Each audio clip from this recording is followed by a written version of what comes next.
Karbonara është një fshat që shtrihet Buzëllumit Vjos dhe kjo mjafton për ta përfituar si një fshat të bukur, do të thoshim të bekuar, për cilin do që nuk ka qenë ndonjëherë në te.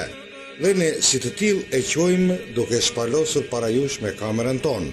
Drurët, oborret me lule, ngastrat e mbjella aty këtu, por sidomos pemt e vjeshtës e ndet ngarkuara me fruta, Vjosa aty pranë dhe fshatrat e afërta e të largta të Mallakastës përkundruar.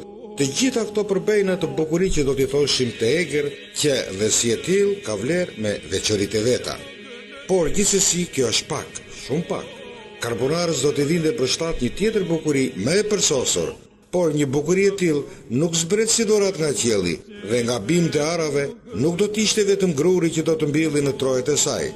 Karbonarasve s'duhet ju mungote kur gjë, tryezë e tyre duhet shtrojë me të gjitha të mirat dhe të gjitha të prodhura në ara dhe kopshtet e tyre, deri dhe tek majdanozi e kopra, e këto të gjitha të ishin të bollshme e në kërkim të tregut për të shitur.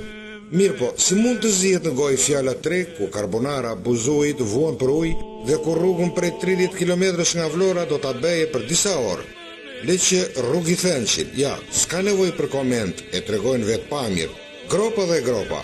Pastaj, këto shtëpi duhet të kish karbonara? Një pjesë e tyre tashme janë krejt të vjetra, do e mos një katëshe, kurse të rejet thuj se shikohen veç në ëndrat e karbonarasve. Madje edhe kamera jonë si kur ndije ngusht, ku t'i kërkon të shpit, s'po themi vila, 2 dhe 3 katëshe. Por, le të kthehemi përsëri tek rruga se si i thon një fjale, ku dhëmbëmbive të gjuha.